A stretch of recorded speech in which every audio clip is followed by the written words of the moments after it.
I don't know the legal ramifications. I don't know the, what all that stuff looks like. I do know after something like this, if I was in that position, obviously the last thing I would want to do is not be training and not be moving forward toward a common goal. So I'm sure he wants to get back in training. I think that's what his statement said. He's going to be, with his family. He's going to get back in the gym. It's a tough position. It's a horrible position all around, obviously for him and for everyone involved. And it's a tough spot. So I don't really have anything else to say about it. But I do think the best thing that he can do, most likely, obviously, is to get back moving toward a common goal. A man or a woman needs a common goal to continue to work toward in order to continue to build ourselves up. And why not fight me? Why not be training to fight me middle of next year, International Fight Week, before that, as soon as possible. I'm ready to get back into training camp right after January 1, and we can make that fight happen ASAP.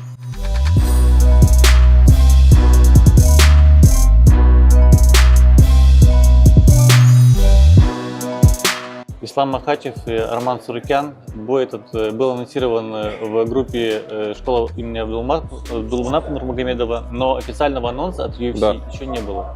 Контракты подписаны уже? Нет, контракты не подписаны. Мы лично еще ничего не подписывали и не получали пока, но готовимся на 18 января. Начиная с сентября месяца нам озвучили дату, мы ее приняли, и конкретного подтверждения по сопернику пока не было. Мы предполагаем, это будет Арман Сурукян. То есть и контрактов пока не высылали еще? Нет. Будет ли Хабиб в углу Ислама? Да, обязательно.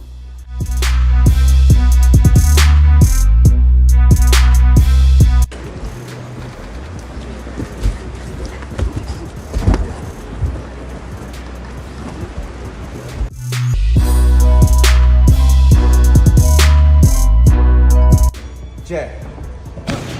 Jab. 1, 2. Good. 1, 2, 3. One more time. 1, 2, 3. Get that body on that 1, 2, 3 after that 1, 2, 3. Hey, get this. That's the shot. Full combination. Drag that hook back too. Get it. Good. Double jab. 1, 2. 1, 2, 3.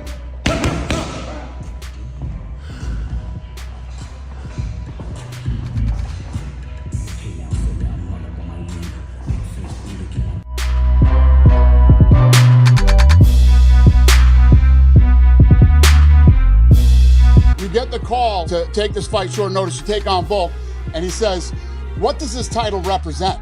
It means you're the best in the world. And if you're the best in the world, it doesn't matter who's going to be standing across from you. What do I say? No, never. Let's do this.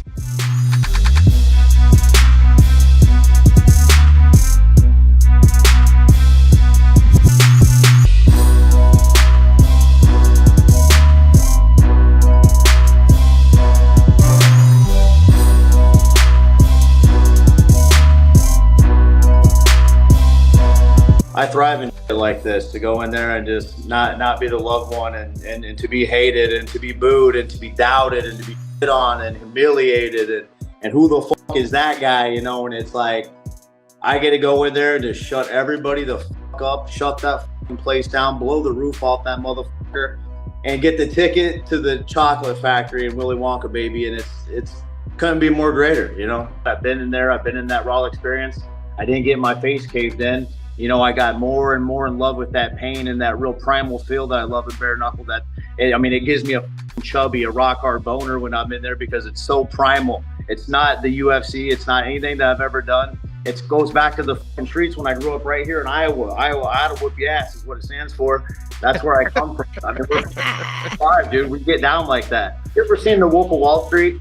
Sure. And you ever seen the speech? He's like, you behind on your credit cards. Good. Get in the gym. Use it. Right. Does your girlfriend, your wife think you're a lousy loser? Good. Get in the gym and start training. I want you to deal with that pain by being successful and rich.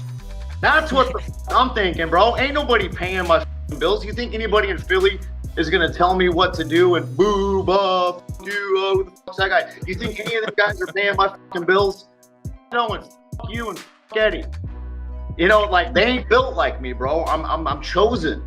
You know, God loves me, bro, and I'm super grateful for this journey, this hardship, this pain that I get to let out and truly let loose who my true authentic self, Jeremy Little Heathen Stevens, is. January 25th. Nothing will stand in my way. I will destroy that man.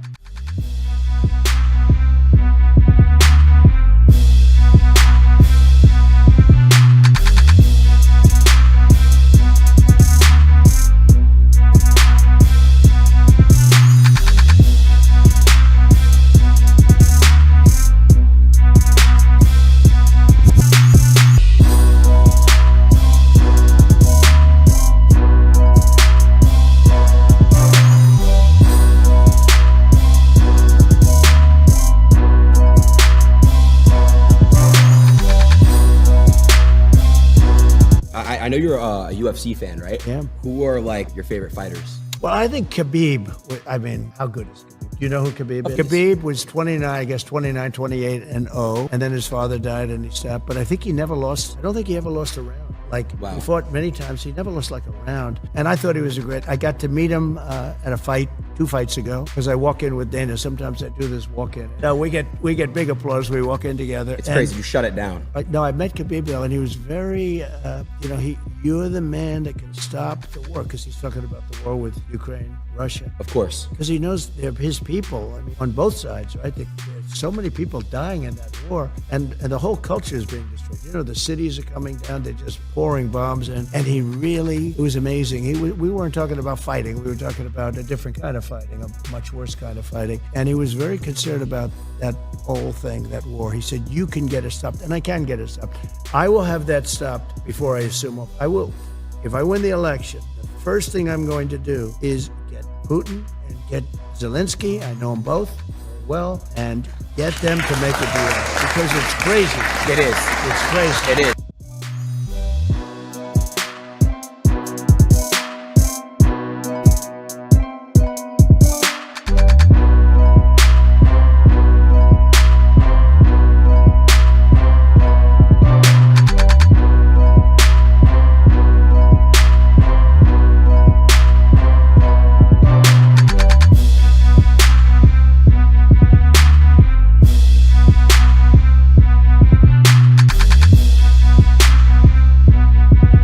Have you rewatched it fully?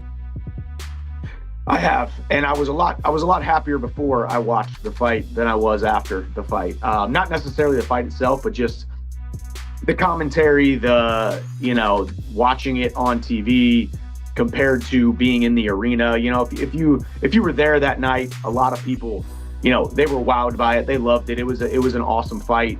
But watching it on TV wasn't as appealing to me. So what bothered you most, the performance or the commentary? What was leaving you with a bit of a sour taste in your mouth? Yeah, I mean, a little bit of the commentary when it comes to, some of the stuff that they were saying, the misinterpretation of what the back of the head is by the unified rules of mixed martial arts. Oh, behind the head! Big shots from He's behind the head! That's all behind the head. The misinterpretation of what cage grabbing is, and a couple of different things. It's all water under the bridge at this point. But more than anything, I'm an honest guy. I try to live pretty full of integrity and full of honesty. And a narrative that has been painted is not very interesting to me. Not very happy. Very happy about it. But it's all part of it.